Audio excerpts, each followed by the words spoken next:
ओ अब बोलो। ओम यतो यतः समीहसे ततो नो अभयं कुरु शं नः कुरु प्रजाभ्यो अभयं नः पशुभ्यः। पवित्र आत्माओं, इस संसार में तीन पदार्थ नित्य हैं, ईश्वर, जीव व प्रकृति। ईश्वर इस संसार को बनाने वाला है। परमात्मा ने इस संसार को जीवात्मा के लिए बनाया है और परमात्मा ने इस संसार को जिस वस्तु से बनाया उस वस्तु का नाम प्रकृति है। यह त्रैतवाद का सिद्धांत सत्य है, वैदिक है। दूसरी बात, इनमें कोई किसी का अंश नहीं है। बहुत सारे व्यक्ति यह कहने लगते हैं कि जीवात्मा परमात्मा का अंश है। जीवात्मा परमात्मा का अंश नहीं है। यद्यपि चेतनता आदि कुछ गुण दोनों में मिलते हैं, पर दोनों के भेद कारक इन दोनों के साधर्म्य नहीं है, अपितु वैधर्म्य है। जैसे कि कीड़ी भी चलती है, हाथी भी चलता है। ये चलने का धर्म दोनों में समान है। कीड़ी भी देखती है, हाथी भी देखता है। ये दोनों में समानताएं हैं। इन साधर्मियों के कारण कीड़ी और हाथी जैसे एक नहीं होते, अपितु दोनों में जो भेद है वो इनका वैधर्म्य है। इसी प्रकार से आत्मा और परमात्मा का साधर्म्य है कि दोनों सत्य हैं, दोनों चित्त हैं, लेकिन आत्मा अणु परिमाण है, परमात्मा महत परिमाण है। आत्मा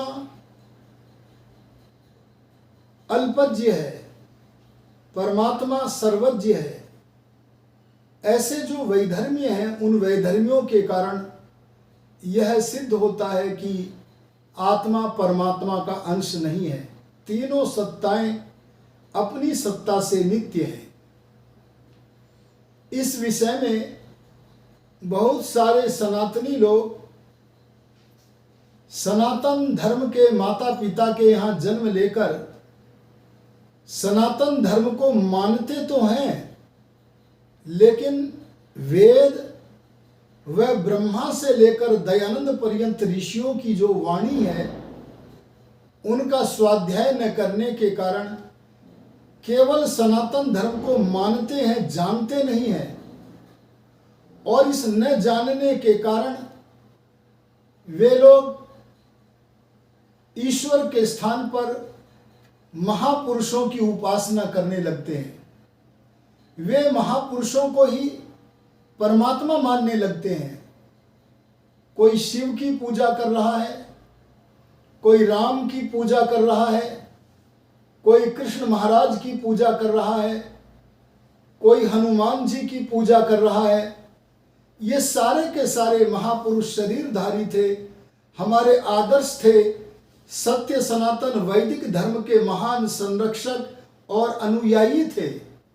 लेकिन इनमें से कोई भी परमपिता परमात्मा नहीं था। वेद में परमात्मा स्वयं कहते हैं अज एक अपात। यजुर्वेद में ही परमात्मा कहते हैं, अपने विषय में कहते हैं सपर्यगात शुक्रम कायम अव्रणम अस्नावीरम शुद्धम पाप विद्धम। अर्थात परमात्मा शरीर रहित है। शरीर न होने से उसे व्रण भी कभी बाधित नहीं करते। और इसी कारण वह नस नाड़ियों के बंधन से भी रहित है।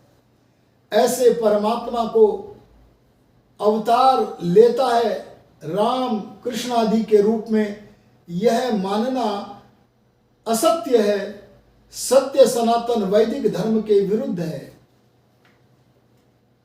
उनसे पूछते हैं कि आप परमात्मा को जन्म लेना क्यों मानते हो? तो वे कहते हैं परमात्मा अपने भक्तों का उद्धार करने के लिए जन्म लेते हैं। इस विषय में वेदादि सत्य शास्त्र कहते हैं सनातन धर्म के पवित्र ग्रंथों का स्वाध्याय करो। तो वे ग्रंथ कहते हैं परमात्मा अपने सारे कार्य बिना जन्म लिए करता है। जैसे सृष्टि को बनाता है, सृष्टि की स्थिति रखता है, समय आने पर सृष्टि का प्रलय भी करता है। आप देखिए ना, सूर्य का प्रलय, पृथ्वी का प्रलय, समस्त जगत का विनाश करता है, लेकिन इसके लिए वह जन्म नहीं लेता। बिना जन्म लिए इन सारे कार्यों को करने की शक्ति रखता है। तो जो लोग कहते हैं कि परमात्मा भक्तों का उद्धार करने के लिए जन्म लेता है, क्या उनकी बुद्धि में कभी विचार करने से यह प्रकाश नहीं होता कि परमात्मा सर्वशक्तिमान है, सर्वज्ञ है? वह परमात्मा बिना जन्म लिए अपने भक्तों के उद्धार करने का पूरा सामर्थ्य रखता है। न जाने कितने भक्त हैं इस संसार में, और सबका उद्धार उनके कर्मानुसार परमात्मा करता ही रहता है। लेकिन क्या एक एक व्यक्ति के उद्धार के लिए परमात्मा जन्म लेता है? नहीं लेता। अर्थात परमात्मा किसी भी भक्त के उद्धार के लिए जन्म नहीं लेता है। वह बिना जन्म लिए सर्वव्यापकता से, अंतर्यामित्व से सब भक्तों के उद्धार करने का, बिना जन्म लिए उद्धार करने का पूर्ण सामर्थ्य रखता है। बहुत से लोग कहते हैं परमात्मा रावण जैसे, कंस जैसे पापियों के विनाश करने के लिए जन्म लेता है, लेकिन वह परमात्मा जैसे बिना जन्म लिए भक्तों का उद्धार करने का सामर्थ्य रखता है, ठीक वैसे ही वह परमात्मा बिना जन्म लिए पापियों के विनाश करने का सामर्थ्य रखता है। वह सर्वव्यापक है तो अंतर्यामी भी अवश्य है। इस कारण जब चाहे पापियों के शरीर के भीतर किसी भी मर्म का छेदन करके उनके शरीर का विनाश कर सकता है। इसलिए परमात्मा को कभी भी कंस रावण जैसे दुष्टों के विनाश के लिए जन्म लेने की कभी कोई आवश्यकता नहीं है। वो सर्वशक्तिमान इतना महान है, उसे जन्म लेने के लिए उसके समक्ष तो रावण आदि, कंस आदि दुष्ट आत्मा कीड़ी के तुल्य भी नहीं है। इसलिए उसे जन्म लेकर मारने की आवश्यकता नहीं है। बहुत सारे मनुष्य इस बात को नहीं जानते कि परमात्मा तो अनंत है। परमात्मा को सीमा में बद्ध नहीं किया जा सकता। जैसे पहाड़ को मुट्ठी में नहीं लिया जा सकता, जैसे सूर्य को मुट्ठी में नहीं लिया जा सकता, क्योंकि सूर्य तो पृथ्वी से 13,50,000 गुना बड़ा है।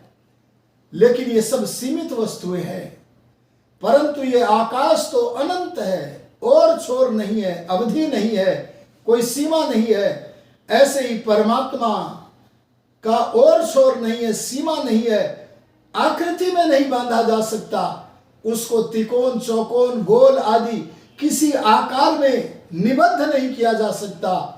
ऐसे अनंत परमपिता परमात्मा को एक छोटे से शरीर में सीमित करके मानना, ये बुद्धि विरुद्ध और शास्त्र विरुद्ध वार्ता है।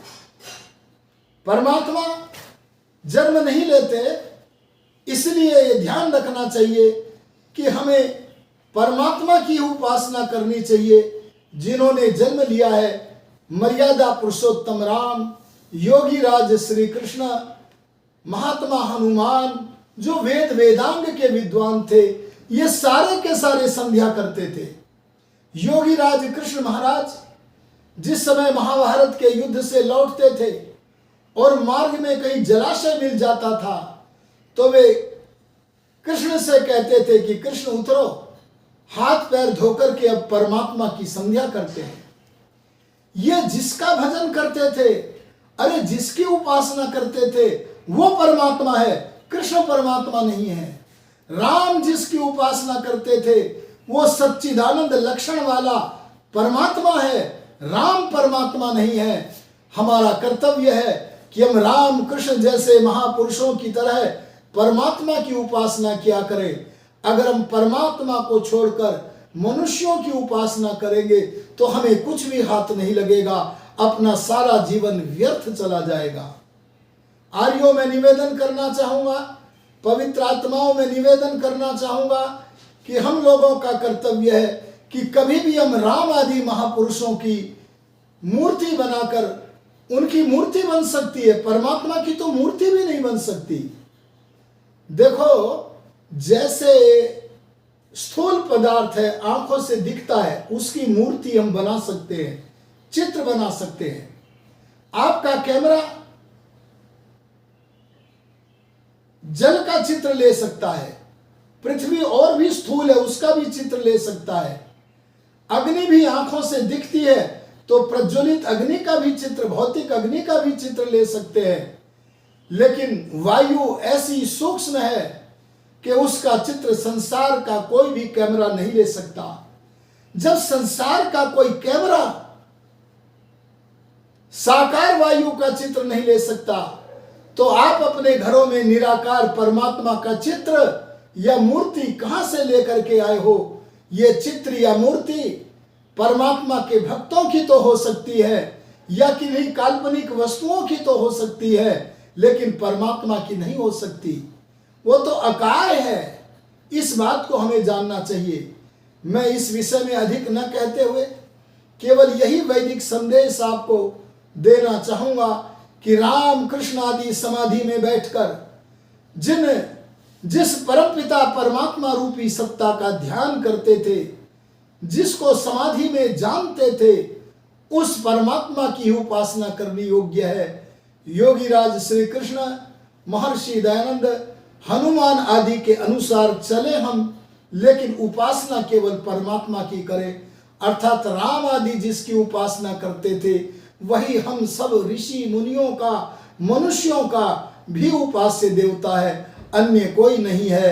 इन्हीं संक्षिप्त शब्दों के साथ मैं अपनी वाणी को विराम देता हूँ। ओम शम।